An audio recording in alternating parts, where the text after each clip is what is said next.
Hola a todos, ya estamos aquí una semana más en Descifrando la Guerra para hablar de la actualidad semanal y en especial de la situación en Cuba que está acaparando todas las miradas. Estamos aquí con Néstor y con Ángel. Bueno, muchas gracias. Buenas tardes. No, pues empezamos hablando un poco de cómo está la situación actualmente en Cuba, a qué se han debido estas protestas. Si queréis empezar. Mm.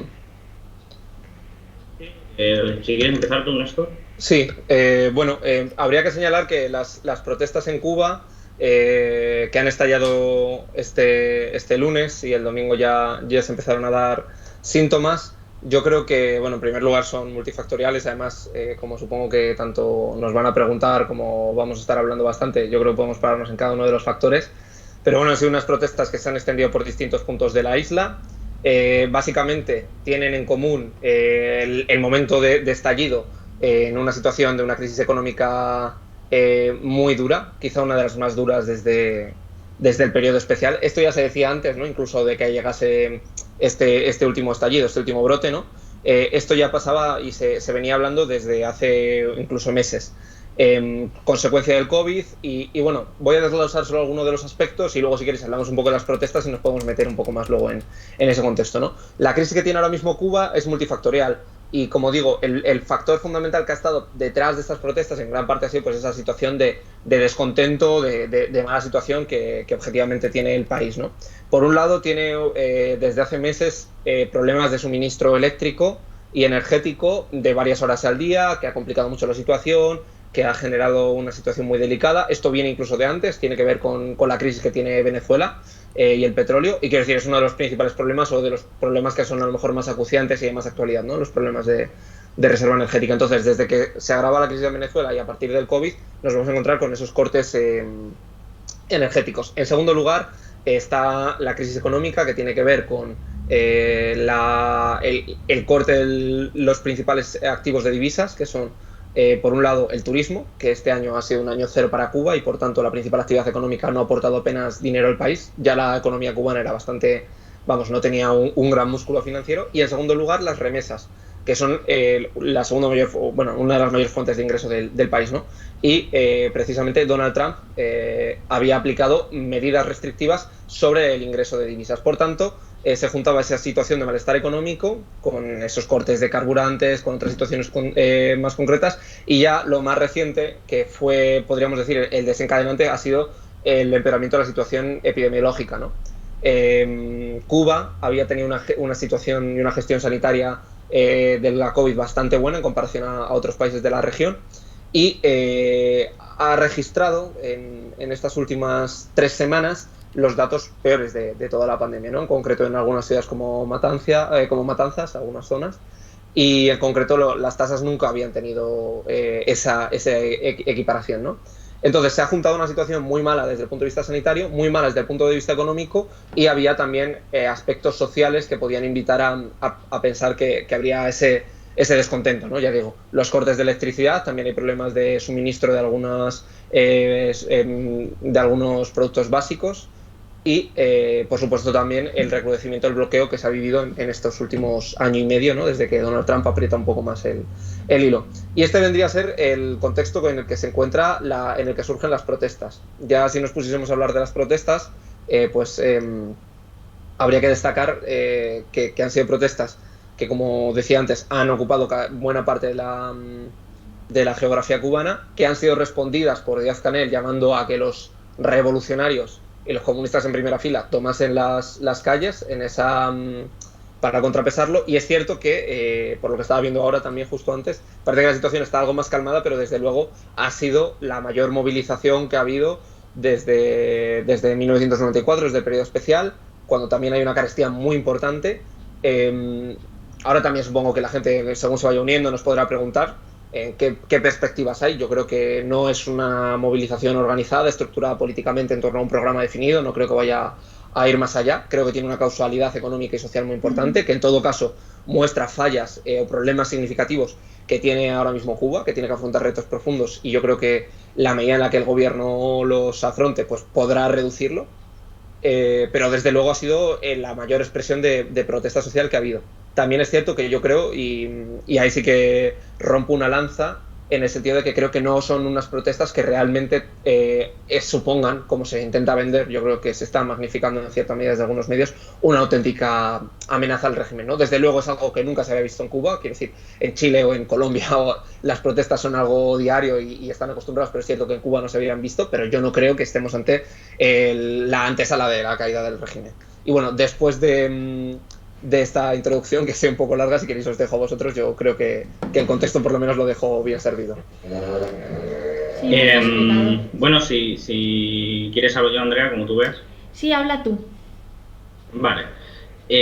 A mí me parece que has dado una exposición amplia muy buena y con profundidad sobre las causas tanto sociales como económicas de la situación del Estado cubano y la situación de las masas trabajadoras y de cómo está la situación general y las causas de todo ello, ¿no? Yo simplemente quería quizá dar un marco histórico un poco más amplio hacia atrás, porque has mencionado el periodo especial, evidentemente, enmarcando en esa diferencia histórica y en que son, pues evidentemente, ¿no?, las movilizaciones más importantes desde entonces, pero que evidentemente hay grandes diferencias. Yo lo que quiero enmarcar aquí es que durante el periodo especial, por así decir, lo que ocurre es una ruptura, es decir, es el colapso repentino, hasta cierto punto, para la comunidad cubana, del bloque soviético, ¿no? Y eso supone una ruptura total del modelo económico que estaba llevando Cuba, con esa dependencia de la compra de azúcar, del monopolio de azúcar por parte de la Unión Soviética con respecto a Cuba, y al romperse esa dependencia, evidentemente, todo el modelo económico cubano entra en crisis y tiene que realinear totalmente tanto su política exterior como esas relaciones internas. Entonces, yo creo que, entendiendo eso, lo que estamos viendo ahora es una crisis dentro de una tendencia, es decir, no es una ruptura ni es una crisis que suponga que vaya a suponer un cambio, yo creo que político, económico, en la dirección que va Cuba desde hace 30 años, sino que es un bache, por así decir, dentro de esa misma tendencia. ¿Cuál es esa tendencia de la que hablo? Básicamente, Cuba, desde la implantación de ese periodo especial, llevó a cabo un cambio de política en la cual empezó a depender, como ha dicho el compañero, muchísimo del turismo, básicamente todas las remesas, una dolarización hasta cierto punto con esa dependencia de las remesas extranjeras, y eso ha hecho pues que Cuba lleva una dirección en la cual está tratando de hacer una apertura económica hacia el mercado, unas reformas, principalmente eso de calado económico, que está permitiendo la entrada de ciertas inversiones, de ciertos capitales, de que las empresas estatales vayan, yo creo que además dirigidas a un modelo más parecido al chino, yo diría, en el cual se trata de instalar pues un capitalismo de Estado en el cual las empresas tienen una gran presencia y el Estado tiene una presencia muy importante en ese modelo de partido-Estado, pero se deja un espacio, hasta cierto punto, de entrada a unas nuevas fuerzas sociales que son una cierta clase media, ¿no?, pequeños propietarios y otro tipo de capitalistas o de personas con más tenedores de dinero que pueden hacer inversiones dentro del país e incluso pueden llegar a participar políticamente, ¿no? También hay haber reformas en ese sentido, reformas en la Constitución, reformas en cuanto a cómo es el partido, ¿no? Y eso es importante. Entonces, dentro de esa tendencia general, que al final evidentemente afecta a la situación económica y política cubana y hace que nuevos sectores tengan reclamaciones, por ejemplo, no sé, es decir, la entrada del teléfono móvil en la década de los 2010, ¿no? Y todo ese tipo de cosas pues han provocado unos cambios importantes internamente y la apertura de nuevas clases sociales. Entonces, en ese marco general, yo cogería un poco lo que estaba diciendo el compañero y añadiría, pues por ejemplo, la cuestión del embargo. Como ha dicho, ¿no?, la administración Trump revierte gran parte de las políticas de reacercamiento y de política más conciliadora que tenía Obama y impone incluso ciertas sanciones que llevaban congeladas, creo que desde la era Clinton incluso, ¿no? Sí. Entonces, Trump, buscando ese electorado latino y especialmente de la comunidad cubana en Florida, busca una línea más dura con Cuba y rompe totalmente ese intento de volver a ver una relación entre Estados Unidos y Cuba. La cuestión es que Biden, que igualmente lleva muy poco tiempo para decir cuál es su política hacia Cuba, pero igualmente de momento lo que ha mostrado es que no va a hacer una reversión respecto a la administración Trump, sino que mantiene todas esas políticas por el momento, e incluso tampoco echa para atrás esas, por así decir, medidas o políticas simbólicas, como por ejemplo que Obama en 2016 se abstuvo en la votación sobre el embargo en la ONU. En la ONU, como sabéis, ¿no? Se hace una votación cada año, si no voy mal, sobre levantar el embargo a Cuba. Estados Unidos en 2016 con Obama se abstuvo por primera vez en vez de votar en contra. Biden este año ha votado en contra. Es decir, no ha revertido algo que es bastante simbólico e importante y ha vuelto y sigue la política de Trump, ¿no? Por otro lado, ¿no? Dentro de esa situación, yo creo, como ha dicho, ¿no? La cuestión económica, yo creo que una de las cosas más importantes es la cuestión de la moneda. Ya no solo el hecho de la cuestión del coronavirus, que ha supuesto evidentemente una punta de lanza en el corazón de la economía cubana, sino que se hizo en un momento en el cual se llevó una política de gran calado y de muchísima importancia para la reforma económica cubana. Y eso fue eliminar la moneda dual. Es decir, en Cuba había dos monedas, un peso normal que circulaba para la mayor parte de la población y después un peso que básicamente era exclusivo, por así decir, y estaba fijado al dólar, un peso de esos, un dólar, para, por así decir, mantener una relación con el dólar en el cual se pudiera controlar la inflación, la moneda de uso normal no tuviera pues eso, una creciente inflación que afectara a la población, y así se pudiera comprar con mayor facilidad las importaciones del extranjero, cual Cuba es muy dependiente porque no ha desarrollado un modelo autosuficiente, ¿no? Que el 80% de su comida le importa de fuera.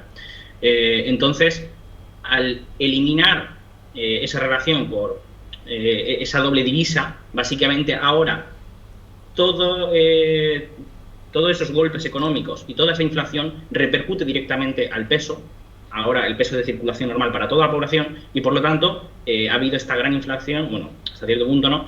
Que ha afectado directamente a la población y a la posibilidad de alimentarse de la población, y por lo tanto yo creo que ese es un factor principal. Y después, en cuanto a políticamente, yo también creo que sin duda no va a haber un cambio significativo.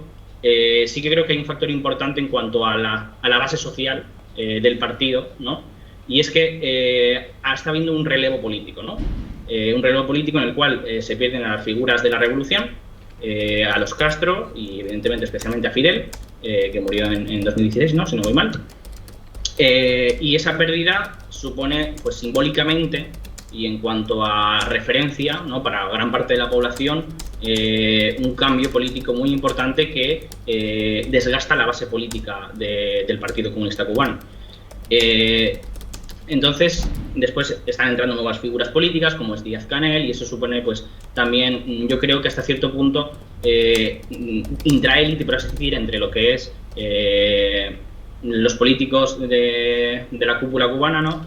También supone un agarre menos fuerte, ¿no? Es decir, hay menos, una figura con menos autoridad política. Es alguien nuevo, ¿no? Entonces tiene que capear toda una serie de situaciones. Y después, además, creo que está la cuestión generacional, en este sentido también. Es decir, las nuevas generaciones cubanas no tienen las experiencias, muchas de ellas incluso ni siquiera del periodo especial, las más jóvenes, ¿no? Y esto afecta, pues, a la memoria histórica y al cómo se conciben ciertas cuestiones y las nuevas reclamaciones, tanto políticas como sociales.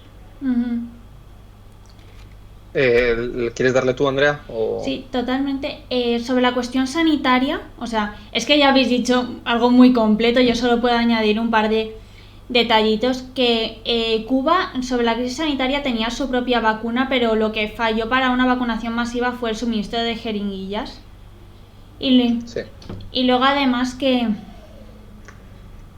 con Estados Unidos la ONU ha llamado a que se quite el embargo estadounidense, ya que está afectando a la población enormemente, pero que parece que Estados Unidos no cede. Y como ha dicho Ángel, todavía no se sabe el tono que va a tener Joe Biden con respecto a Cuba, pero parece que, o sea, de momento no ha revertido nada de lo que se dio con la era Trump. Sí, yo creo que la situación que hay ahora mismo, y como hay que entender el marco de las protestas, yo insisto, o sea, podríamos entrar o pararnos más, pero yo creo que las protestas al final, aunque son un fenómeno completamente nuevo en Cuba, creo que por cómo se está desarrollando van a tener un desarrollo limitado. Creo que es una muestra de, como decía Ángel, una tendencia. Cuba, escribía un artículo yo sobre el 8º Congreso del Partido Comunista de Cuba, donde daba un poquito estas claves. En primer lugar, como decía Ángel, esa brecha generacional, que por un lado esa figura, seguro decías, me venía un poco la idea esta del autoritas, ¿no? En ciencia política, que tenían los Castro, y que efectivamente hay toda una sociedad que vive el proceso revolucionario, que vive la Cuba del periodo de la Guerra Fría y vive una situación económica y social bastante mejor, y que a partir de la ruptura y de la brecha generacional que se da, pues hay un problema real, que es que hay una nueva generación que no termina de encontrarse directamente con el liderazgo del Partido Comunista, ¿no? Que plantea serias dudas. Como dices tú, luego hay muchos elementos que yo creo que han favorecido esa idea, y el factor era curioso. Yo me acuerdo incluso de leerme las tesis del 8º Congreso, y señalaban dentro de lo que ellos llamaban la batalla ideológico-cultural, ¿no?, de cómo el partido estaba viendo o analizaban que la sociedad cubana había tenido aspectos donde se estaba sufriendo un desgaste importante, ¿no? Hablaban de las redes sociales, hablaban del uso de nuevas tecnologías, hablaban del uso de nuevos medios de comunicación, y que el partido se tenía que poner las pilas allí, ¿no? Venían a decir básicamente que por ahí se estaba perdiendo. Y yo creo que efectivamente se da esa brecha. Aún así, yo insisto, creo que el factor fundamental, o sea, de fondo sí que pueden estar las reivindicaciones que salían de libertades políticas, civiles y demás, pero yo no creo que haya una visión general en Cuba mayoritaria de impugnación al sistema político. Yo creo que en general lo que hay, o sea, quiero decir, el reclamo, la búsqueda de libertades civiles, que es cierto que Cuba no tiene, porque el Partido Comunista ha buscado un modelo político alternativo. O sea, quiero decir, tampoco, evidentemente, no es comparable con ningún otro sistema parlamentario burgués que nos encontramos en cualquier otra parte, porque es verdad, carece de ciertos aspectos de una manera consciente. Pero ¿cuál es la historia? Que hasta ahora en Cuba ha existido, por llamarlo, un pacto social donde ha habido una cierta estabilidad, porque se ofrecía había un modelo sanitario, educativo, que sí que ha ofrecido una estabilidad razonable. ¿Qué pasa? Que cuando eso ha entrado en quiebra o se ha resquebrajado más, ha dado pie a que surjan estas contradicciones. Pero yo creo que sí que hay una cierta posibilidad de que si se solventa la parte económica, estas protestas no vayan más. Eso no quiere decir que en Cuba no haya una contradicción fundamental. La contradicción fundamental es que el modelo socialista que quiere mantener Cuba se encuentra con unas dificultades, sobre todo económicas, que son prácticamente inasumibles. Y esa contradicción ya estaba allí, sin protestas, que es los cuentapropistas, que son la gente que tiene acceso a una empresa privada y tenía un control propio, ¿no? Los cuentapropistas frente a la propiedad del monopolio estatal. Y a esa contradicción también se ha dado cuando se hablaba de la situación que tenía el Estado a la hora de comerciar y planificar la economía o acceder al comercio internacional con ciertas condiciones. Entonces, evidentemente, yo creo que hay una brecha que tenemos que tener clarísimamente, que son contradicciones que se dan de manera intrínseca por la coyuntura que vive Cuba, y la cosa es cómo se sortean esas contradicciones que existen. ¿Cómo las afrontó? Y ya cierro con el artículo que decía al principio. El 8º Congreso del Partido Comunista de Cuba apuesta por la continuidad del 8º Congreso del Partido Comunista de Cuba. Y bueno, yo creo que lo comentabas antes, también hacías el ejemplo de China, ¿no? Cuando se muere Mao, pues no se sabe muy bien qué va a pasar. Aquí no se muere nadie, pero es verdad que no sabíamos. Puede que hay distintas líneas, evidentemente, en el Partido Comunista de Cuba. Hay voces que apuestan por una apertura, y aparte del factor externo, de que te presione Estados Unidos o de que tengas oposición interna, también está el factor interno. Y de momento el Partido Comunista de Cuba ha cerrado filas, o por lo menos se ha mostrado muy favorable. Y he visto que con la intervención se han desatado los comentarios, así que le doy paso al siguiente y los voy leyendo, que sabía yo que con Cuba Néstor, iba a ser... ¿Puedes repetir Sí. un momento lo que has dicho al principio? Es que se ha colado el audio del vídeo y no se te ha escuchado bien. No sé qué parte era concretamente, la verdad. Bueno, básicamente lo que venía a comentar, no sé si luego se ha podido escuchar o no. No sé si se ha escuchado toda la intervención o solo se ha escuchado la parte final, pero bueno, básicamente yo lo que venía a decir es que en Cuba ya existían una serie de contradicciones, que son las que tiene que afrontar el modelo cubano por sí mismo, por la mera existencia del modelo político cubano en la actualidad y la apuesta que ellos hacen por mantener el socialismo. La cuestión de los joder, no me sale la palabra. Sí, los cuentapropistas, efectivamente, que ya el modelo político cubano intrínsecamente implicaba una serie de retos y de contradicciones que tenía que lidiar, que era la apuesta por mantener la propiedad estatal o la propiedad privada, que era la apuesta por mantener un modelo económico enfocado a ese proteccionismo. Entonces, las contradicciones ya estaban. Las protestas, evidentemente, muestran esas contradicciones que se están dando. Yo creo que, ya digo, tienen una matriz económica fundamental, que es decir, ahora mismo en Cuba la situación económica es muy delicada, y yo creo que eso el propio gobierno lo sabe y tampoco puede engañar.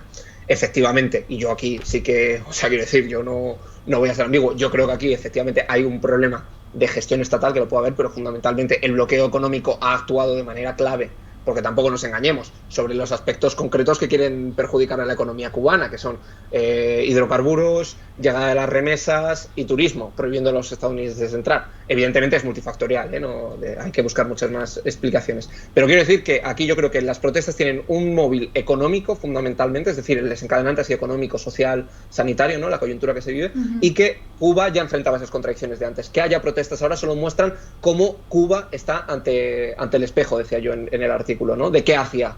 Y de momento pues se ha cerrado filas con una opción continuista. Sí. Nos preguntan si hay información sobre las protestas, que si está llegando bien o si hay bloqueo de información. O sea, bueno, ha habido algo. Ha habido algo de bloqueo de información, ¿no? Pero en general yo creo que se sabe cuál es la situación, ¿no?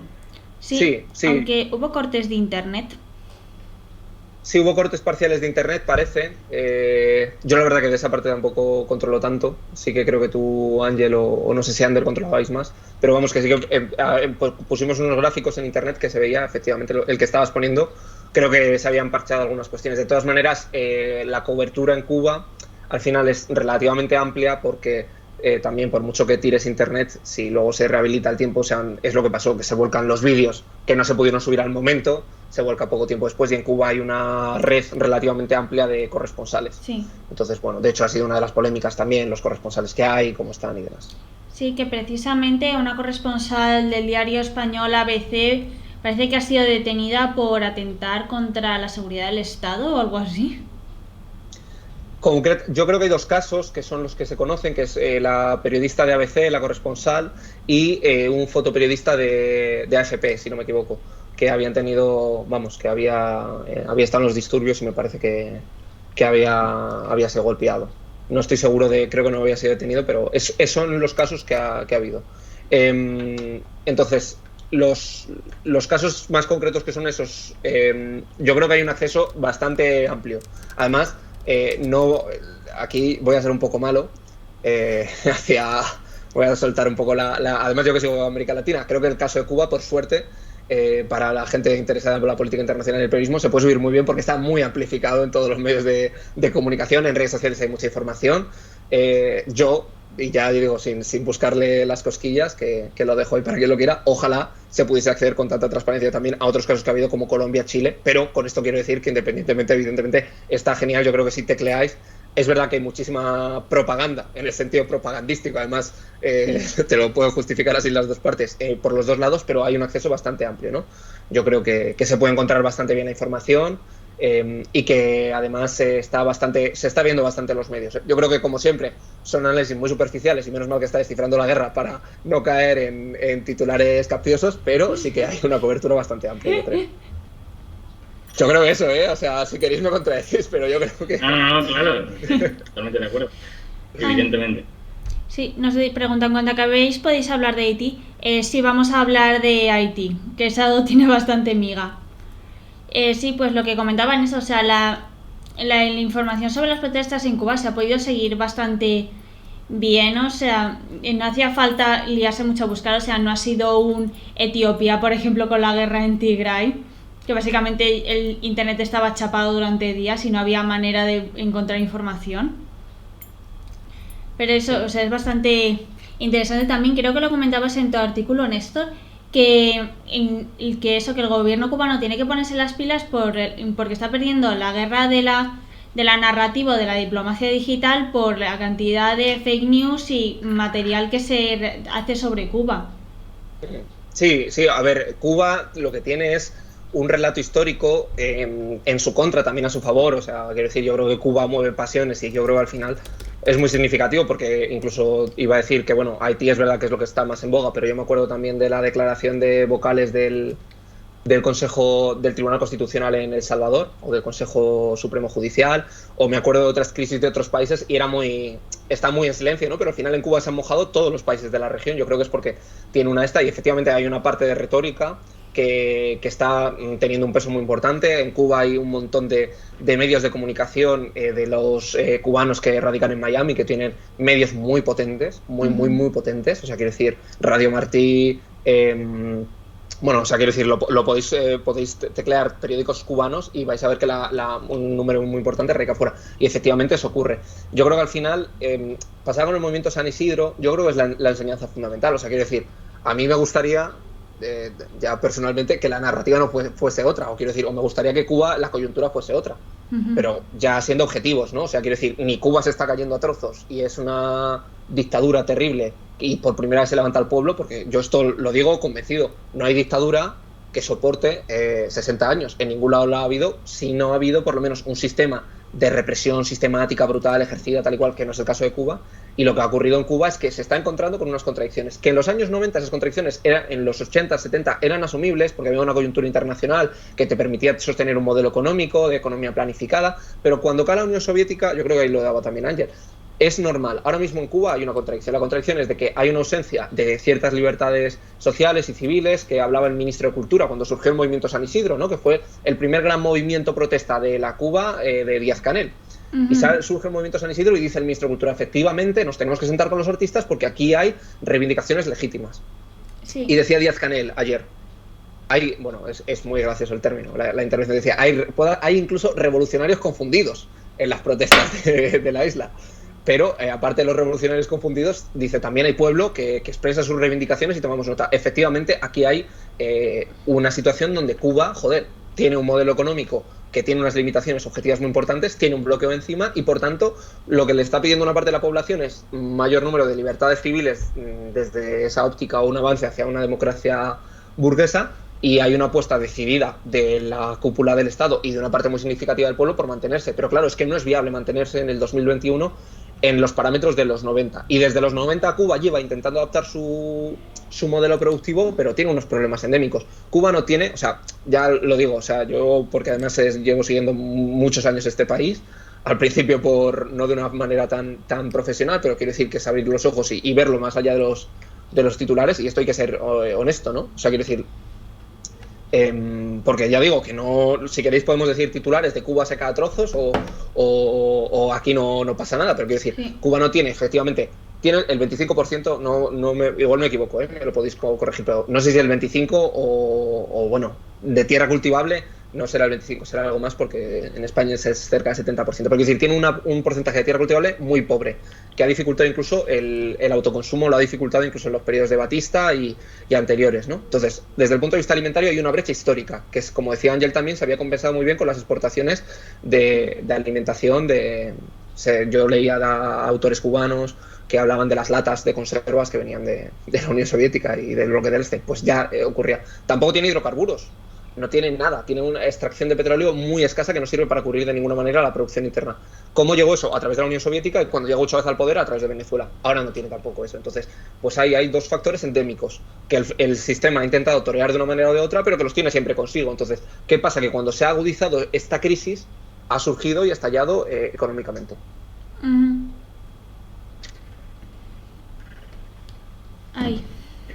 ¿Alguna pregunta más? No, básicamente, o sea, si me permite ser un poco muñetera, eso de que no hay dictadura que dure 60 años, aquí desde estudiar la región africana disentimos un poco.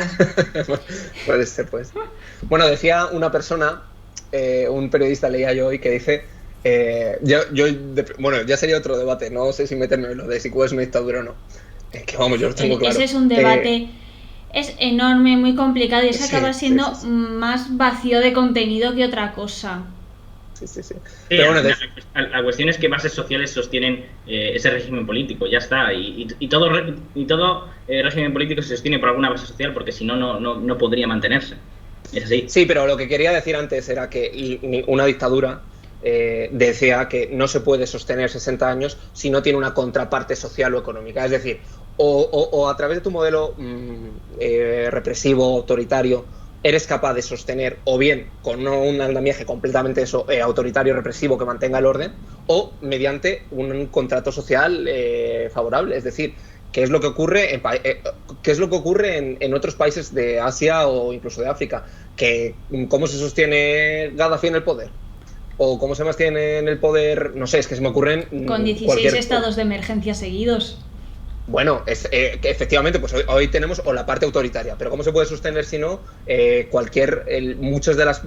Es que quiero pensar ejemplos concretos, pero quiero decir incluso... Sí, por ejemplo, Gaddafi, evidentemente, porque tiene una serie de acuerdos con una serie de constituciones tribales en las cuales pues hay un reparto de petróleo, ¿no? Y se mantiene pues esas relaciones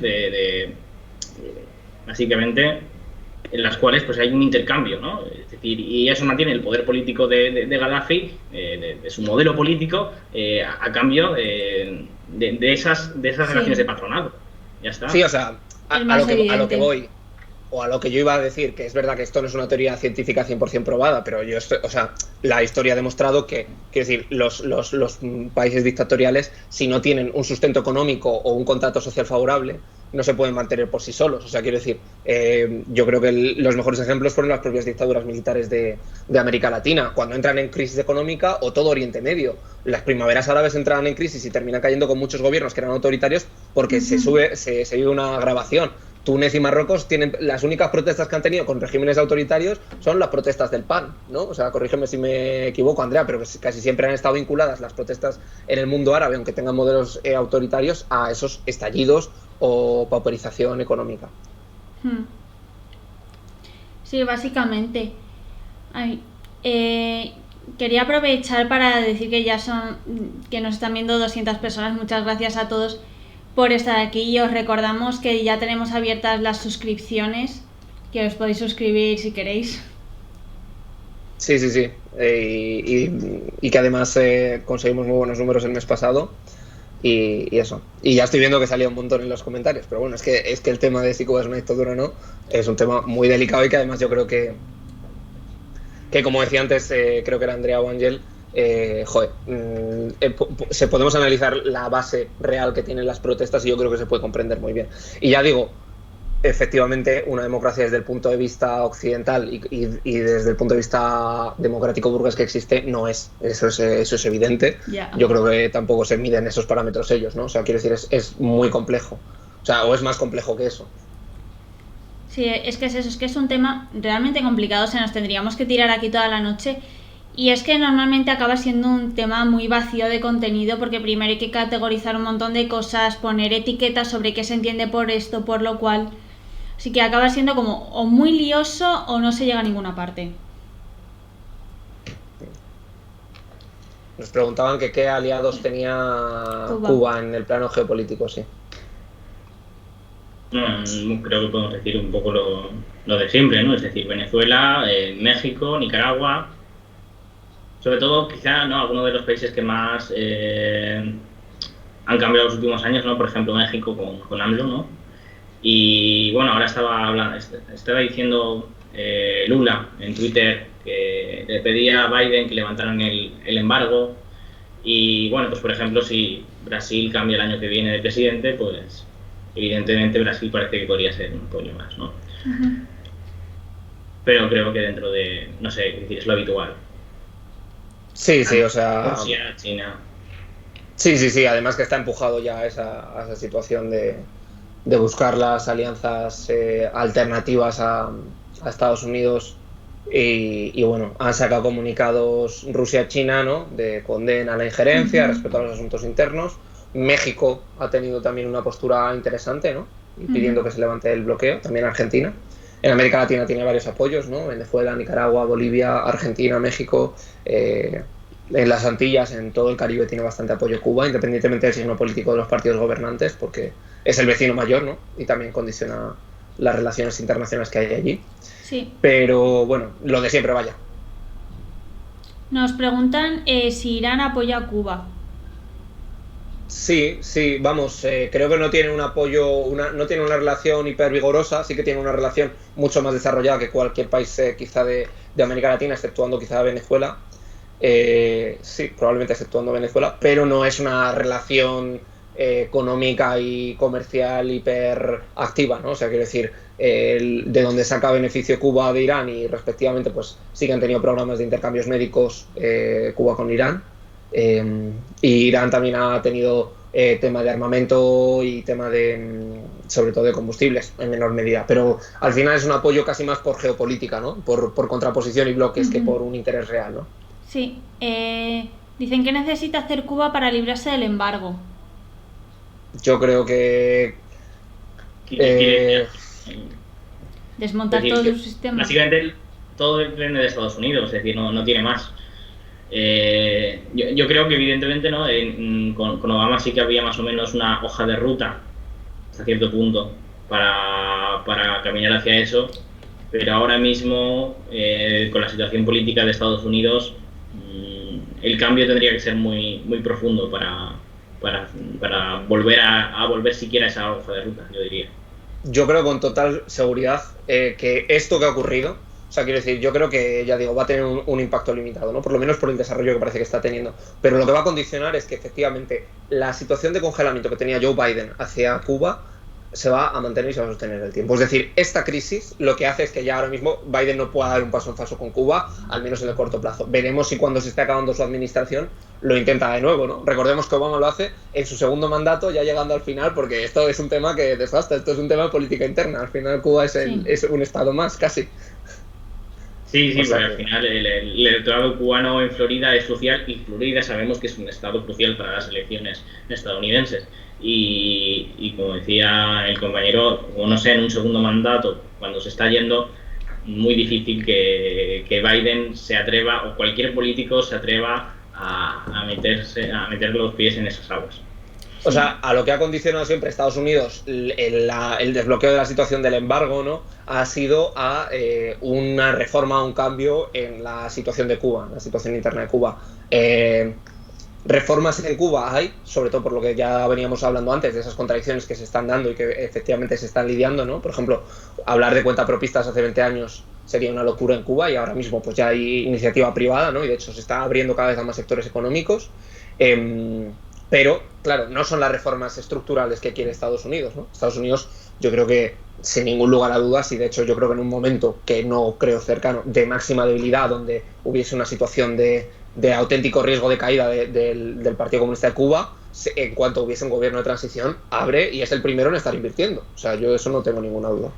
A ver, yo creo que evidentemente las reformas económicas tienen su peso y tienen su importancia en que haya una relación más cercana o una restauración de las relaciones entre Cuba y Estados Unidos. Pero Estados Unidos necesita o quiere ver para su seguridad nacional, ¿no? Como dicen ellos, reformas de calado político. Es decir, necesita poder ejercer influencia sobre la política cubana y eso no lo va a poder hacer mientras el Partido Comunista sea el único partido con peso político dentro de Cuba. Uh-huh. Y no es un... Sí, dale, perdón, Andrea. No, seguid, que eso estaba sintiendo. No, que iba a decir que es que no está a corto plazo eso, o sea, ni a corto ni a medio, yo creo que ahora mismo no está en la visión de nadie, o sea, quiero decir, habrá que ver cómo evoluciona la situación, pero yo auguro, y lo decía en el habrá que ver, porque yo es verdad que este relevo histórico va por partes, está casi completo, ¿no? Lo más simbólico era que Raúl Castro dejase la primera secretaría del Comité Central del Partido Comunista de Cuba, que a fin de cuentas es el máximo órgano del partidario, como ellos dicen también. Pero está todavía a medias. Yo quiero ver en qué términos se pueden desarrollar las distintas líneas que existen en el seno del partido. Porque yo creo que honestamente es lo que decía antes, las protestas tienen un impacto, pueden acelerar el ritmo de las reformas, hacen que se tome nota, yo creo que van a ser determinantes, pero no ponen ahora mismo en riesgo ni por su impacto ni por su evolución, ni porque sobre todo no tiene una estructuración política de ningún tipo, es decir, no es una plataforma, un movimiento que los aglutine. Y el partido ahí sí que tiene un papel importante, porque ya esto lo hemos visto en China, lo hemos visto en otros casos, ¿no? Incluso podríamos decir que la Unión Soviética, en qué línea se empuja el devenir del país, muchas veces se decide por la propia infiltración y la existencia de líneas en el seno de los partidos comunistas. Entonces, yo de momento veo que hay una apuesta por la continuidad. No se sabe que vamos a vernos en 10 años, pero de momento la línea que se ha puesto es firme, y yo creo que en todo caso hacia donde creo que antes de que se desarticule y se aplique el multipartidismo, decía antes al principio Ángel, y este sería un debate más a medio y largo plazo, pero yo creo que antes de que se aplicase esa técnica de democracia multipartidista, antes va al modelo chino, en el que renuncia a esa visión marxista y a esa planificación económica estatal, y apuesta antes por un capitalismo de Estado que por un capitalismo democrático, pluripartidista y demás. Yo estoy prácticamente seguro. Sí, claro, yo coincido totalmente en que existe esa contradicción, pero, es decir, yo esa contradicción creo que va en el sentido de cuánto peso de cada cual, porque como has dicho, esas fuerzas sociales ya están ahí, es decir, no existe la posibilidad de revertir sin un cambio muy profundo, un giro muy profundo de la situación actual, no existe una posibilidad de revertir esas liberalizaciones, ni de revertir esa pequeña propiedad que ya está instalada y no tan pequeña propiedad, y también esas inversiones extranjeras, principalmente, por ejemplo, de capitales chinos. Es decir, el status quo es eso, el status quo es continuar con las reformas que se están llevando ahora, es esa apertura económica hacia el mercado, es decir, es todas esas políticas que se han llevado a cabo y que evidentemente yo creo que la dirección, como he dicho, es el modelo chino. Otra cosa es que evidentemente haya fuerzas más conservadoras, por así decir, conservadoras en el sentido respecto al periodo anterior, que evidentemente quieran retener una mayor cuota del Estado como propiedad estatal, ¿no? O quieran retener un mayor poder político en ese sentido. Yo creo, y comentaba iba a decir telespectador, pero bueno, todavía no tenemos televisión, tiempo al tiempo. TV. Ojalá. Estaba buscando el nombre, pero no lo veo ahora. Decía, pero ¿tiene Cuba capacidad o posibilidades o base para sostener el modelo económico que tiene China?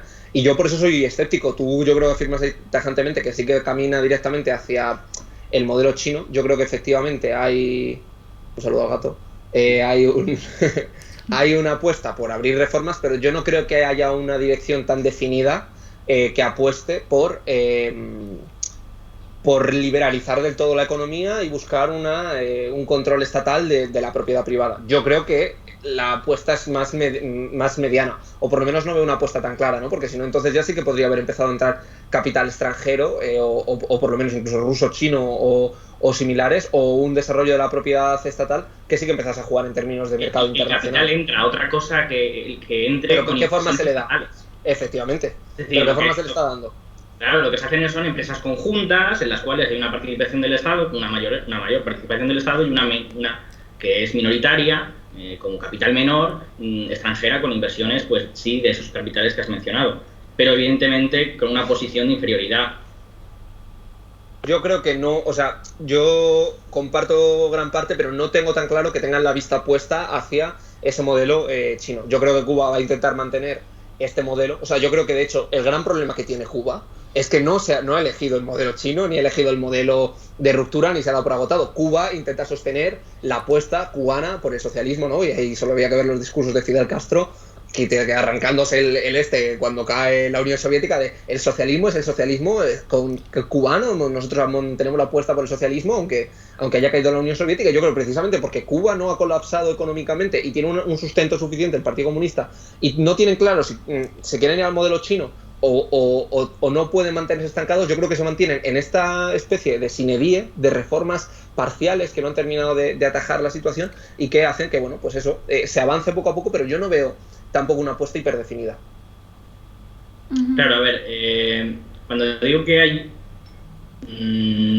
cuando yo digo que eso es hacia lo que se va, hablo de una tendencia, no hablo de que esté totalmente definido, que todas las fuerzas sociales o que toda la clase gobernante de Cuba tenga claramente ese camino pensado y vaya hacia allí, sino que en esa tensión entre una serie de fuerzas más conservadoras, más de la vieja guardia, y más nuevas que, por ejemplo, están abriendo más la afiliación partidaria, ¿no? Hacia incluso personas que tienen propiedad.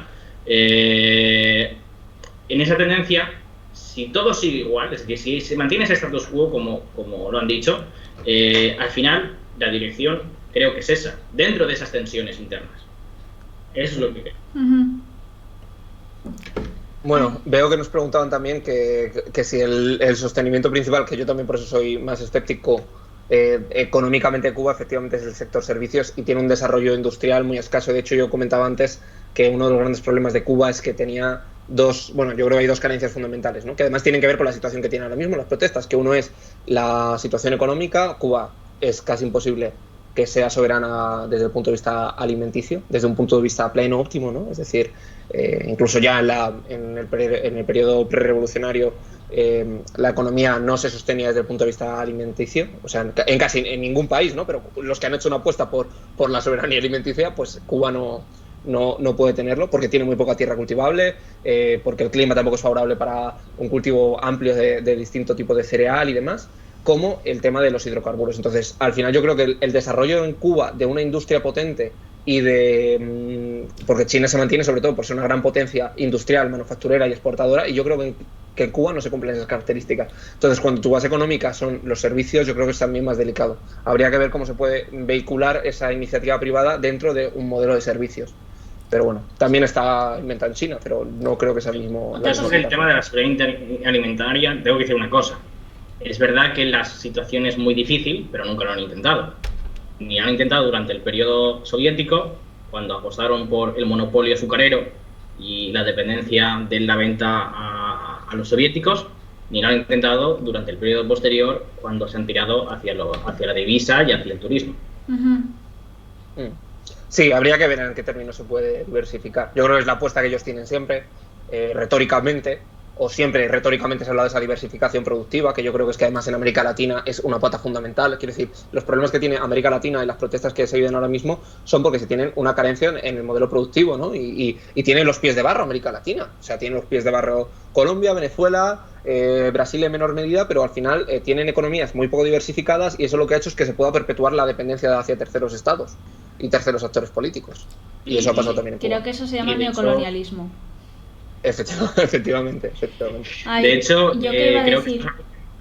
Así que lo de China, o sea, sí que tiene una economía más diversificada y hacia el sector servicios, porque después, o sea, metió un giro enorme a su economía, pero porque podía permitirse a nivel poblacional, porque eran un montón, o sea, a nivel poblacional, y luego que también tuvo un precio bastante alto a nivel de desarrollo y social el cambio económico que hizo China hasta convertirse en superpotencia. Sí, efectivamente. Sobre esto de la seguridad alimenticia, creo que es bastante importante, ¿no? Y lo comentamos por privado hace bastantes días, la cuestión de los precios del trigo, ¿no? Cómo, de nuevo, ¿no? Igual que en 2011, ¿no? Estamos volviendo a ver, debido a cuestiones de incendios, cambio climático, crisis económica, coronavirus, un aumento muy significativo del precio de los alimentos que es muy parecido al que hubo justo antes de la primavera árabe. Y como hay una correlación directa, ¿no? Entre esa subida del precio del pan y las protestas sociales. Sí. Y de hecho la situación en el norte de África y en Oriente Medio, telita, ya tiene una coyuntura delicada. ¿Me dices o me lo cuentas? Sí, tal cual. No sé si hay alguna pregunta más de Cuba, si no es verdad que igual preguntaban, dos preguntas que vi ahí muy para arriba, que preguntaban qué aliados tenía Cuba en África. O sea, hombre, sí, perdona, dale. Sí, o sea, los lazos entre Latinoamérica, África, sobre todo por el esclavismo, ha hecho que el africanismo esté muy fuerte en la América Latina y viceversa. Y eso hizo que en los años 60 hubiese tratados de cooperación por ejemplo, entre Cuba y Guinea, por ejemplo. Pero ahora mismo con lo que está ocurriendo no se están mojando. Sí, pero bueno, yo creo que ahí habría que resaltar, o sea, es decir, ¿qué apoyos tiene? Efectivamente, yo creo que habría que diferenciar el apoyo nominal o general, ¿no? Cuba tiene relaciones diplomáticas plenas con todos los países del mundo, salvo con Estados Unidos y con Israel prácticamente, o sea, igual me dejo alguno, pero yo creo que tiene relaciones diplomáticas plenas. Luego, todos los países de África han votado, yo creo que la última década, a favor de eliminar el bloqueo en la ONU, todos. Y es cierto que, como decías tú, Andrea, hay un hilo común conductor fundamental, que además Cuba sí que ha cultivado mucho desde el punto de vista cultural de esa africanidad de Cuba, que además es muy importante, ¿no?, en comparación con otros países, sobre todo continentales, ¿no?, de América del Sur. Entonces sí que tiene hilos importantes. ¿Qué países tienen a lo mejor una relación? Pues seguramente, por ejemplo, Angola, Guinea, Liberia, Angola, también Argelia, pero sí, o sea, también yo creo que tiene buenas relaciones con todos. Yo me atrevería a decir que comercia con todos los países de África. ¿Con cuáles tiene mayor desarrollo? Pues eso. ¿Cuáles se van a mojar en esta tesitura? Pues no tantos, ¿no? Pero Cuba, ya digo, al final no es un problema de legitimidad o de soberanía, y yo creo que al final todos los países de África, y porque tienen esa raíz común, pues sí que tienen relaciones con Cuba. Pero sí, los que tú decías yo creo que son los principales. Sí, luego preguntan que si Turquía ha dicho algo. No, Turquía no se ha mojado en este sentido. Básicamente ya tiene bastante tensión con Estados Unidos, así que no le conviene meterse. Eso no significa que no tenga sus propias relaciones con Cuba, porque como tú ya has dicho, o sea, Cuba es un estado plenamente reconocido y comercia, y a Turquía sobre todo lo que le interesa es la pesca. Sí, al final la cuestión es que Cuba tiene una situación económica en parte precaria por ese embargo, pero el embargo son restricciones, son sanciones, no le impiden comerciar, no es un bloqueo físico con barcos como durante la crisis de los misiles, que sí fue evidentemente muchísimo más grave. Pero evidentemente Cuba puede comerciar sin ningún tipo de problema, salvo que evidentemente existen esas restricciones con ciertas empresas por el miedo a las sanciones estadounidenses, etc. También otro tema que da para horas, ¿no?, del bloqueo. Yo creo que al final hay mucho, sobre todo lo digo porque veo que también hay mucho debate en el chat. Yo creo que al final, efectivamente, el bloqueo no es un bloqueo físico, como decía Ángel, que no es que impidan entrar barcos y aviones a Cuba. Tampoco es se decía, no, pero el bloqueo, bajo el pretexto en el que se mete, sí puede ser esa idea del impacto que tuvo la Revolución Cubana sobre la economía, los antiguos propietarios y demás, pero bueno, desde luego está amortizado, ¿no? O sea, quiero decir, la pérdida que pudiesen tener ya está amortizada después de décadas de bloqueo. Y sí que tiene un impacto significativo, por ejemplo, el acceso que tiene en varios mercados donde las empresas estadounidenses o filiales o que tienen relación directa sí que son muy delicados. Por ejemplo, un tema que era muy curioso, que a mí me sorprendía cuando lo leía, era el tema del sector aéreo, para el recambio de muchas piezas, ¿no?, que tenían muchas dificultades, y también, por supuesto, para el tema de comercios y bancos, que tienen un listado mucho más restringido. Y luego también uno de los casos más significativos ha sido el tema de lo de la vacuna que comentaba antes Andrea también, de que no hay jeringuillas, pero no hay jeringuillas porque no pueden acceder al mercado de las jeringuillas directamente, en muchos casos. Lo de los aviones tiene todo el sentido cuando ves que realmente hay un duopolio global entre dos empresas, la estadounidense y la francesa europea, ¿no?, que ocupan el 98% del mercado, si no voy mal.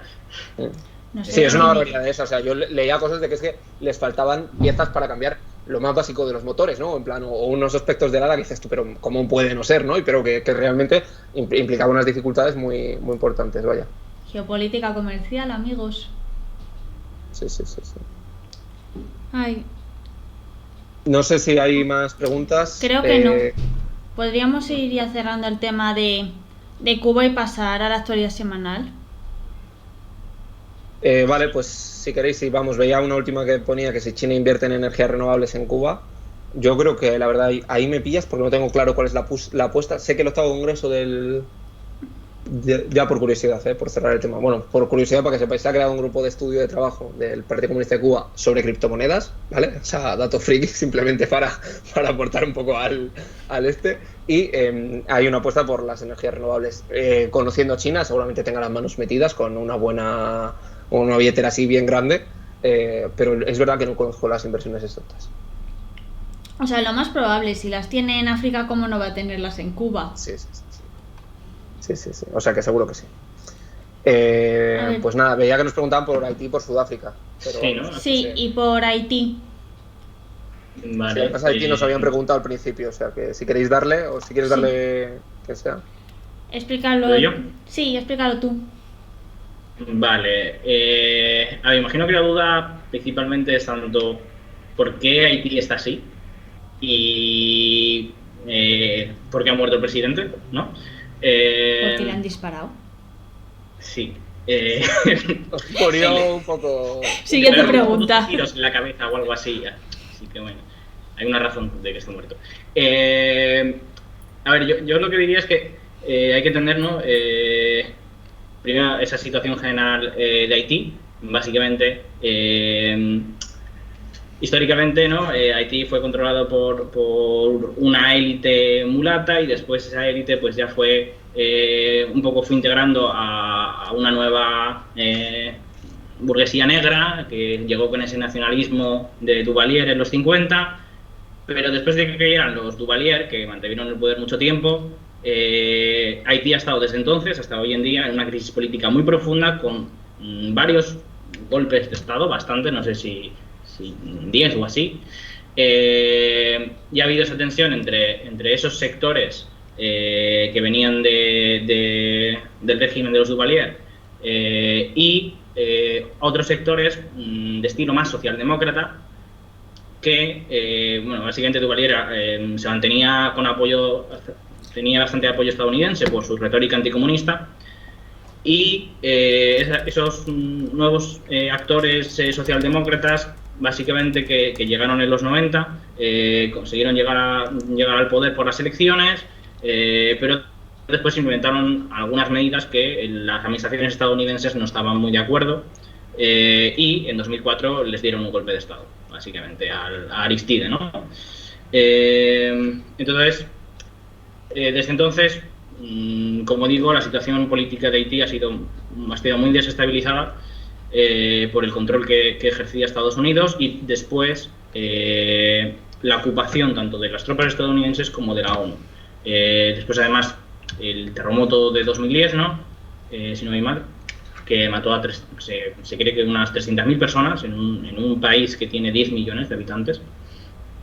Y bueno, los últimos años, básicamente, ha estado en poder esta persona, Jovenel Moïse, pero la cuestión es que ha estado con prácticamente ningún tipo de legitimidad. La participación en las elecciones de estas últimas, las de 2016, fue de un 20%.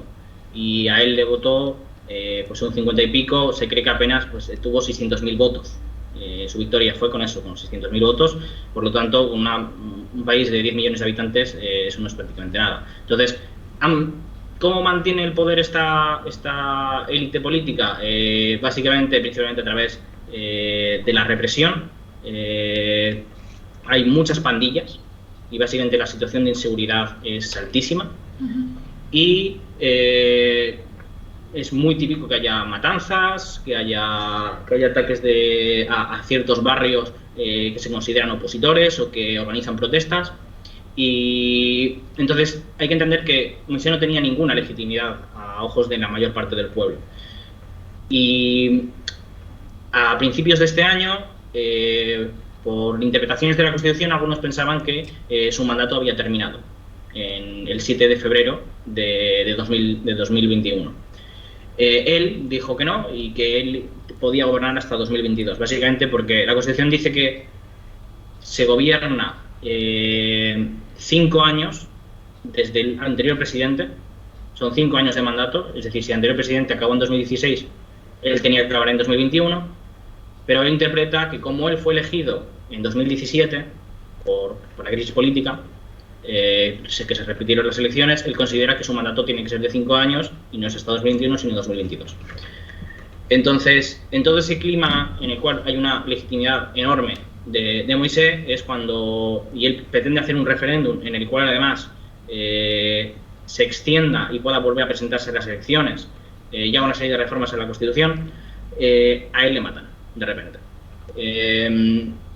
Entonces, yo lo que interpreto de su asesinato en gran parte es quitárselo de en medio, porque realmente en las elecciones que iba a haber no iban a tener ningún tipo de legitimidad bajo su mandato y no había manera de mantener, por así decir, el poder por parte de de ciertas élites políticas de Haití.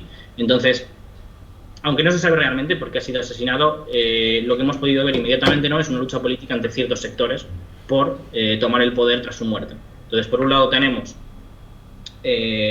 a quien era su primer ministro en funciones, porque su anterior ministro había dimitido, que es el que inmediatamente tomó el poder, que fue Claude Joseph, y declaró un estado de sitio de 15 días, básicamente asumiendo todos los poderes, y dijo que iba a haber elecciones en 26 de septiembre, y hasta entonces él tenía la presidencia.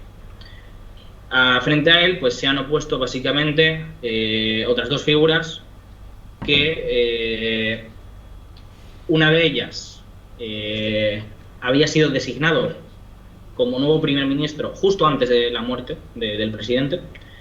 Si murió el 7, él había sido designado el día 5, pero no llegó a asumir el cargo, no llegó a hacer la ceremonia de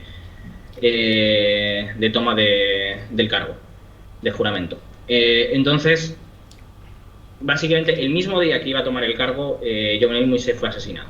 Entonces, ahí como que se dio un vacío y esta otra persona lo aprovechó. Entonces, después si vemos de dónde viene políticamente cada una de estas personas, ¿no?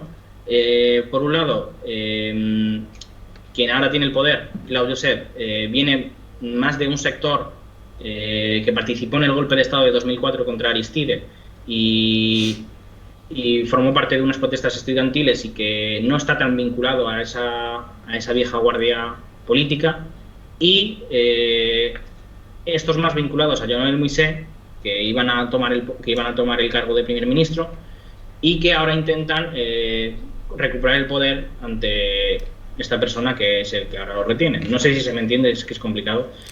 Sí, Haití es muy complicado realmente. Un poco esa es la situación, es decir, básicamente hay dos facciones que intentan mantener el poder, una vieja guardia del partido gobernante y una nueva guardia, por así decir, que no sé hasta qué punto puede estar detrás del asesinato o no. Yo no creo que sea una cuestión esporádica, de pandillas, de algo que de repente ha ocurrido, porque eso no tiene ningún sentido, porque las pandillas las controlan, de hecho, en gran parte de los propios políticos.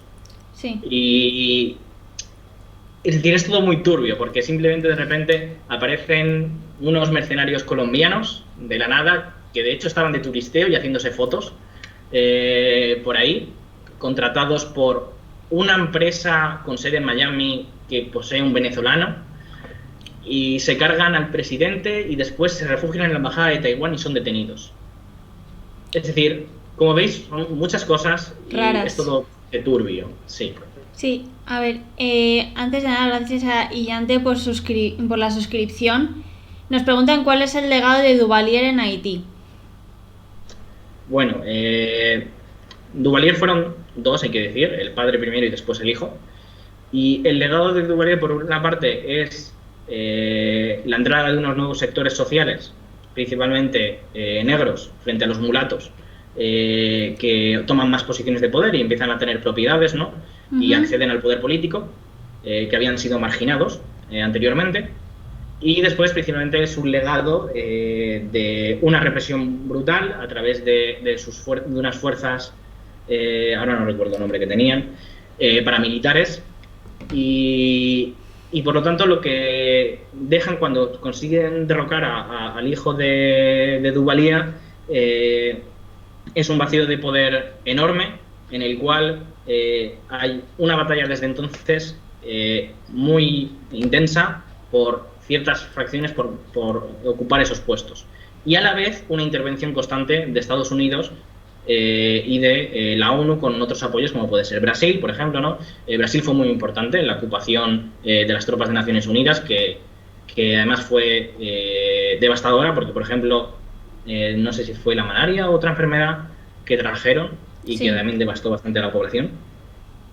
Después las cuestiones de abusos sexuales a cambio de comida, es decir, bueno, respecto a la pregunta, es decir, los Duvalier, pues eso, dejaron una situación en la cual, principalmente de mucha represión, de unas fuerzas paramilitares y, por otro lado, la otra cuestión de que unas fuerzas sociales entraron a la arena política. Otra cosa que nos preguntaban, ¿Se descarta la intervención militar de otras potencias? Bueno, se refiere en general, ¿no? Potencias extranjeras.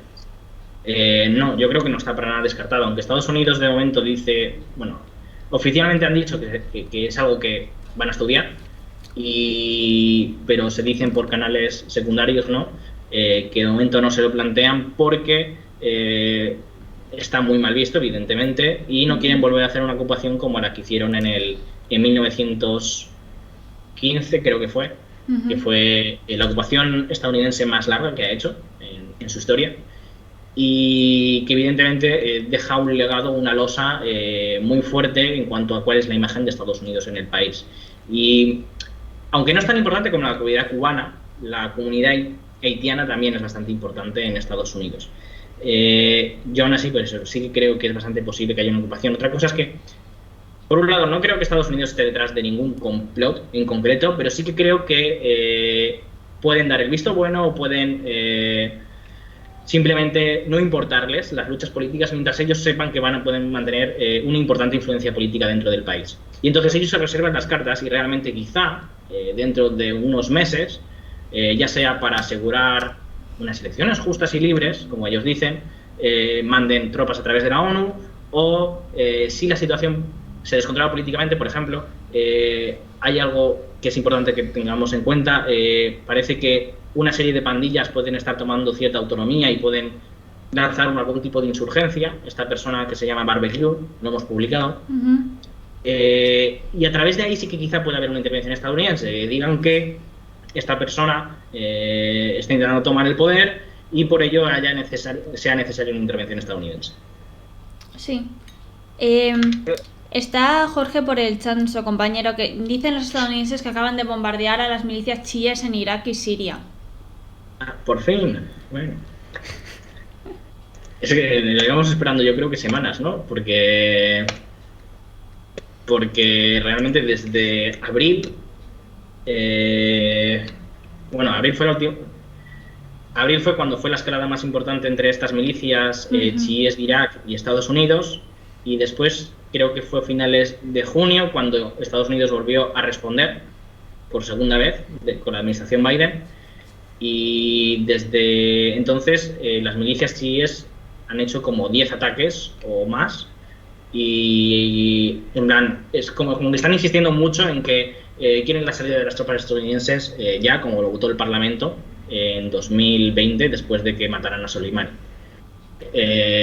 Y al final esa respuesta estadounidense se estaba esperando bastante, y no sabemos cómo de grande sea la escalada. ¿Qué sabemos del momento de los ataques?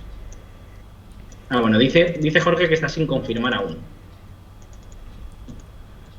Preguntaban también ahora por el chat que si República Dominicana tiene capacidad de intervenir en Haití. Bueno, lo cierto es que capacidad real de intervenir no, porque a fin de cuentas República Dominicana, aunque tiene una situación, desde luego económica y social, que también sacamos un mapa hace poco, ¿no?, de la diferencia económica que tienen los dos países, muy importante. República Dominicana no tiene un peso significativo desde el punto de vista militar para realizar la intervención, y sobre todo no es políticamente viable que el vecino y la relación tan singular que tienen estos dos países, ¿no?, que tienen una división lingüística, en gran parte cultural, ¿no? O sea, esto nos remitimos ya al periodo de colonización y cómo se empieza a fraguar allí esa división en dos estados, y por tanto es muy complejo. Son muy complejas y muy difíciles las relaciones que tiene con República Dominicana. En ningún caso yo creo que República Dominicana pasaría por tener una intervención directa, aunque yo creo que es uno de los primeros interesados en poder estabilizar el país, la frontera, sobre todo por la parte que le toca, pero yo creo que juega un rol discreto, indirecto, de presión, desde luego a escala internacional seguro que lo estará haciendo, pero no vaya, en términos militares no creo que no lo haría, porque además tampoco tiene la capacidad, yo creo que además que entrasen tropas extranjeras y lo hiciesen dominicanos, yo creo que los haitianos ya sí que sería un poco hasta el colmo, si me apuras. Sí. Preguntan, ¿las pandillas tienen mucho armamento? No sabría decir a la perfección, pero yo creo que ha habido cierto cambio en los últimos años y sí que tienen una gran capacidad ahora mismo, básicamente porque muchos son ex policías. Por ejemplo, este Barbecue, que se ha transformado, dice que se ha transformado y ahora es un revolucionario. quiere echar abajo a la burguesía haitiana. Sí, por esas razones, es decir, que vienen de la policía y tienen muchas conexiones, yo creo que tienen un armamento bastante potente, a nivel de infantería, evidentemente. La cuestión es que yo creo que, como digo, que ha habido cierto cambio y que, por lo tanto, estas pandillas han adquirido, por así decir, cierta agencia, cierta independencia política por la cual pueden actuar por ellas mismas, y creo que claramente ya tienen un líder, que es el Barbecue, que lleva la federación de pandillas que se llama G9, y sin duda yo creo que es una de las cosas más importantes, y yo creo que van a ser un actor político relevante y van a tomar partido de algún tipo de forma. Sí. Nos preguntan, ¿si las pandillas tienen ideología, no son solo grupos criminales? Bueno, principalmente yo diría que sí, son grupos criminales y que por lo tanto sus principales motivaciones son adquirir una serie de pagos, es decir, lo que han hecho casi siempre ha sido trabajar para las élites políticas, haciendo represión sobre la oposición política. Por ejemplo, la masacre de la Saline, no sé si fue en 2018, se cargaron a 70 manifestantes, y han sido una herramienta principalmente de ese tipo, y por lo tanto su motivación ha sido principalmente económica, y si ahora mismo están adquiriendo un cuerpo más ideológico, más político, es algo que yo creo que está por verse, porque yo de momento lo veo como un intento de retórica y como de reformarse, ¿no? De dar una imagen distinta, de querer dar una imagen distinta de cara a la galería. Pero al final, en el fondo y de contenido, no se diferencian mucho. Es decir, no hay un vínculo fuerte con las masas haitianas a las que han estado reprimiendo durante años. Preguntan también cómo se financian estas pandillas. Pues yo diría que principalmente se han financiado durante años por los pagos políticos, por el narcotráfico, y no sabría decir que... Yo creo que también me había parecido leer algo por encima a raíz de esto, que toda la actividad comercial también, de que eran relativamente frecuentes, se había utilizado tema de extorsión, impuestos revolucionarios, secuestros y demás. Vaya, que son prácticas relativamente comunes, y al final incluso el dominio por zonas sí que se traducía también en ese control de casi todo tipo de actividad, vaya. Uh-huh. ¿Las pandillas tienen proyección en República Dominicana? Bueno, las pandillas en general, y casi que me permito... Hola, no sé que se le voy a dar vuelta al emoji, pero da igual, es que está viendo el chat. Casi me permito vincular un poco con la parte de Venezuela, por comentar brevemente, que yo creo que también ha sido una de las actualidades de los puntos de actualidad de esta semana más interesantes. Las pandillas y la seguridad en América Latina yo creo que son uno de los grandes retos que existen. Realmente hay pandillas operativas en todos los países de la región. O sea, las menos conocidas, que yo a lo mejor, por ejemplo, no he leído mucho en profundidad, pero tengo amigos que sí que han estado en zonas deprimidas o más pobres de Santiago de Chile, y podríamos pensar, ¿no? Chile, porque claro, Brasil es un país muy próspero, pero ya sabemos que están evidentemente con un problema de pandillas muy grande, y que son una realidad bastante extendida, ¿no? Yo creo también por las deficiencias y la incapacidad de los estados latinoamericanos para proveer una seguridad real en muchos casos, ¿no? Y es un problema general. En Centroamérica, sin duda, yo creo que es el sitio donde más azotan, con más contundencia. Pero bueno, incluso en el Caribe también es muy significativo. Otro fenómeno que es que está muy poco desarrollado y que a mí me sorprendió también era el caso de Jamaica. Que eso es otro lugar donde campan a sus anchas las redes pandilleras, ¿no? Entonces, bueno, República Dominicana tiene algo más de estabilidad. Entonces, estoy seguro de que a ambos lados de la frontera existen vínculos evidentes de actividades ilícitas, narcotráfico, tráfico de armas o de lo que se pueda dar, ¿no? A ambos lados de la frontera. Yo creo que no hay ninguna relación directa, por lo menos no se le ha encontrado ningún vínculo a estas pandillas con República Dominicana. Corrígeme si me equivoco, Ángel. Pero vamos, que sí. Sí, no sé, a mí lo único que me gustaría señalar respecto además lo que estábamos hablando antes, yo lo que estoy viendo es que están intentando esta persona con el barbecue y estas pandillas, lo que parece azuzar cierto nacionalismo negro de nuevo. que es básicamente lo mismo que llevó a Duvalier al poder.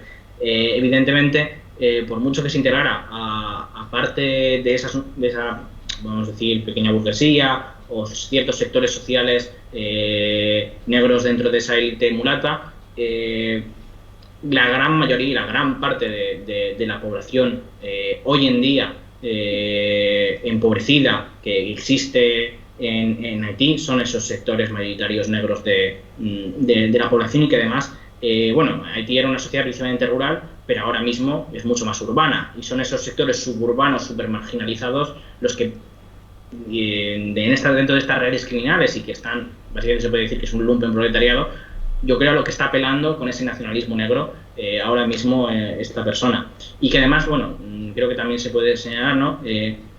Que a quienes atacan ellos en parte también es a cierta élite económica, como pueden ser, que esto es muy típico en América Latina, sobre todo en Centroamérica, creo, los árabes, los libaneses, es decir, esas personas que han emigrado de Oriente Medio, esas diásporas, con bastante dinero, se han asentado en estos países, ¿no? En Nicaragua, en Guatemala, en Honduras y también en Haití, y que básicamente eran pues, principalmente comerciantes, ¿no? Y esta nueva burguesía de carácter árabe ha tenido bastante peso y bastante presencia. Algunos, no sé, por ejemplo, en Honduras solamente les llaman turcos o palestinos, y que tienen bastante peso y que también son un objeto, pues evidentemente, de la ira de una mayor parte de una población súper empobrecida, una situación de marginalidad total. Están hablando sobre si son parecidos a Hamas y Hezbollah, en que Hezbollah, que es otro rollo, o sea, es importante las vinculaciones que hay entre América Latina y Oriente Medio, o sea, hay Hezbollah y algunas pandillas de América Latina sí que han estado muy vinculados, incluso el propio Estado Islámico. Bueno, de todas maneras, yo creo que el modus operandi que en general tienen las pandillas en América Latina sí que creo que están desligadas, porque había un debate, ¿no?, de lo de proveer seguridad. Yo creo que realmente, justo comentaban ahí el tema de Hamas, yo creo que Hamas, si no tuviese el control, o distintos grupos que tienen el control, a mí se me viene el caso de Líbano, ¿no?, donde controlan auténticos barrios y realmente son proveedores el brazo armado, es el proveedor claro, es el estado paralelo, ¿no? Teníamos un artículo muy bueno.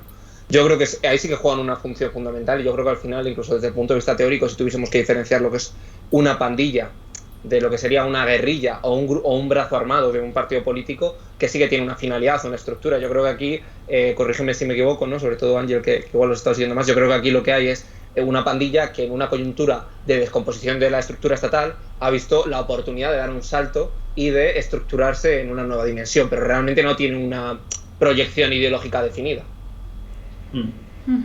Sí, yo creo que precisamente en ese proceso de intentar tomar agencia política propia independiente respecto a esas élites políticas haitianas, quizá ahí en ese proceso es donde se ideologizan o toman cierto carácter político.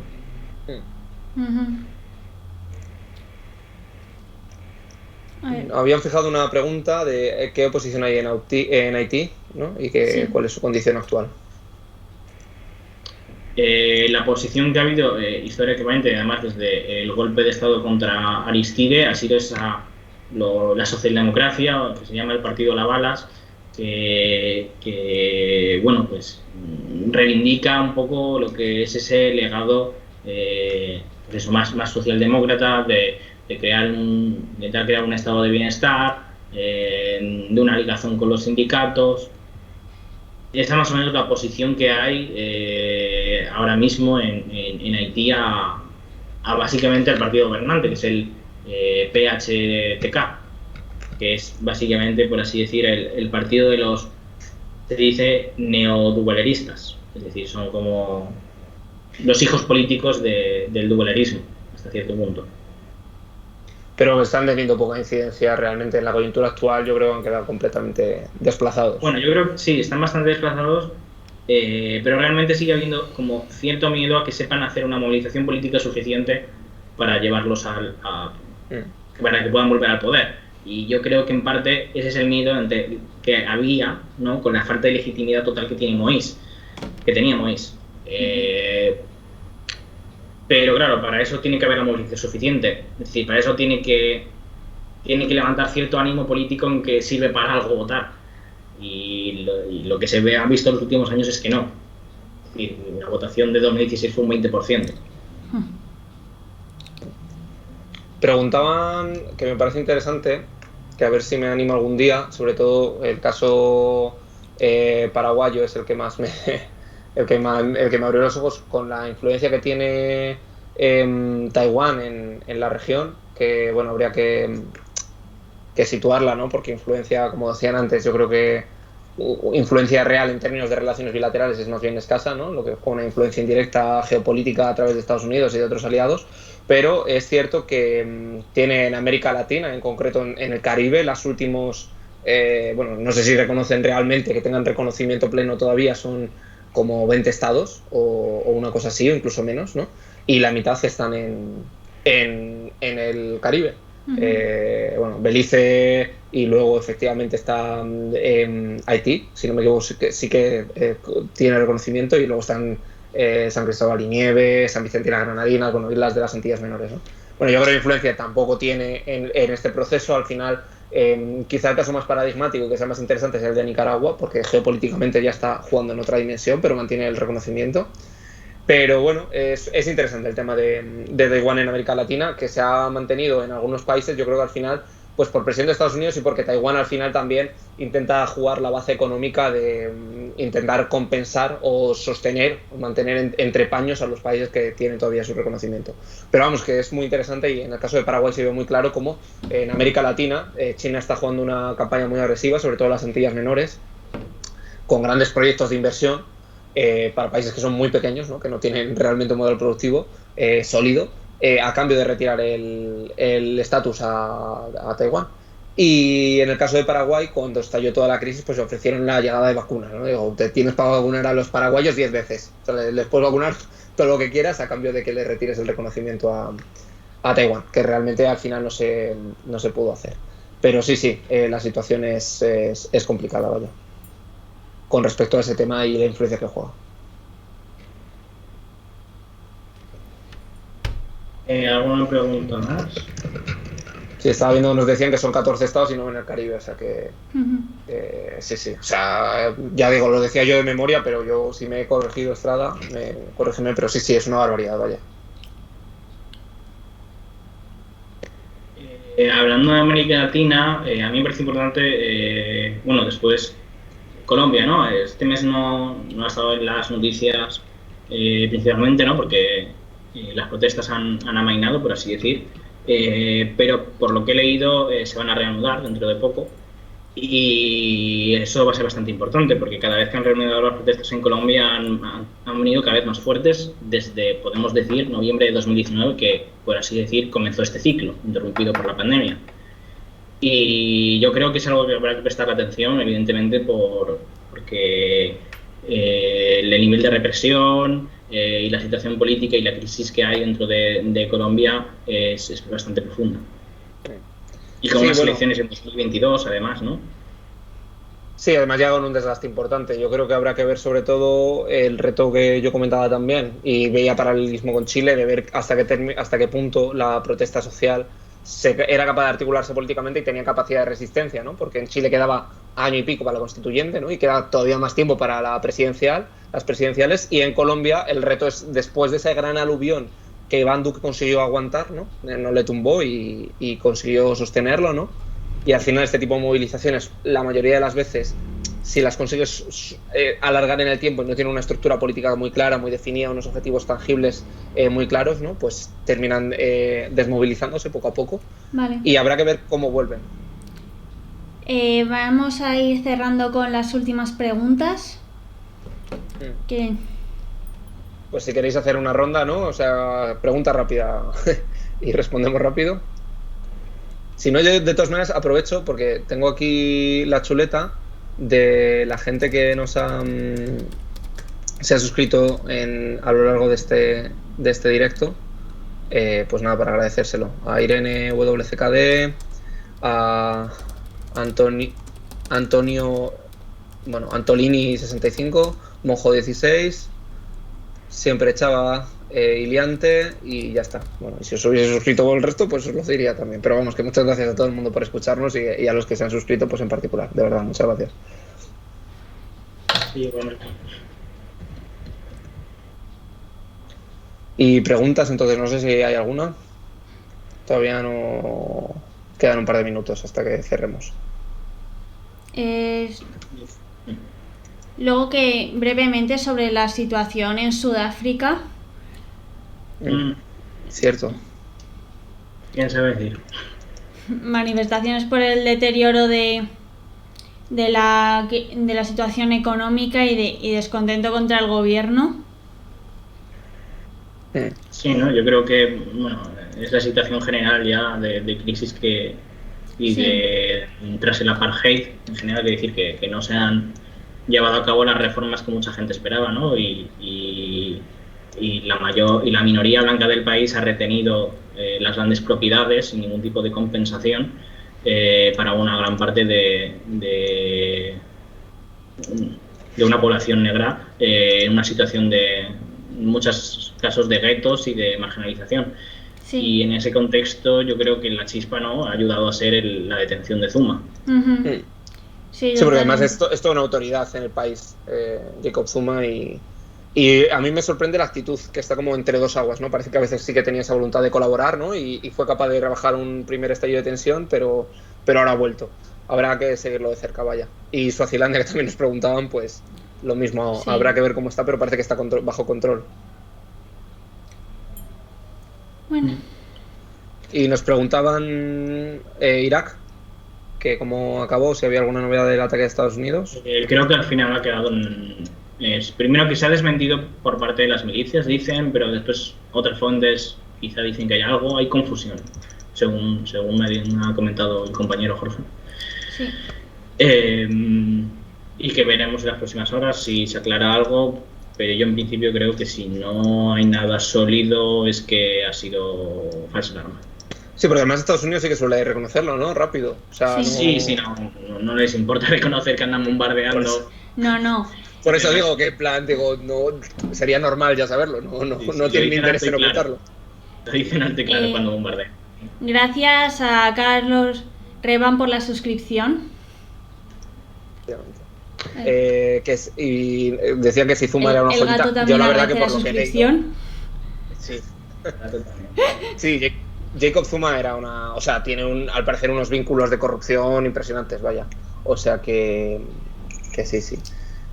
Ay. Y si hay un riesgo de una escalada en Estados Unidos como ocurre en Hispanoamérica, da para un directo propio, pero bueno, yo creo que al final el modelo político norteamericano, el éxito que tiene es que es una parte casi ideológica, mental, social, que al final yo creo que puede estar en riesgo o puede haber grandes protestas en torno a ciertas políticas gobernantes, pero hay un consenso muy amplio y creo que por desgracia uh-huh. Por desgracia, que no hay un a corto plazo. Bueno. Me ha delatado el subconsciente. Bueno, vamos a ir cerrando ya. Muchas gracias a todos por venir. Ha sido un placer estar con vosotros y charlar. Muchas gracias a los nuevos suscriptores. Vuestros aportes nos ayudan mucho a seguir y a darle comida al gato. Sí. Nos vemos en el siguiente directo, en el que se hablará sobre todo de la situación en Mozambique. Y bueno, muchas gracias a todos. Adiós. Adiós, que vaya bien. Chao.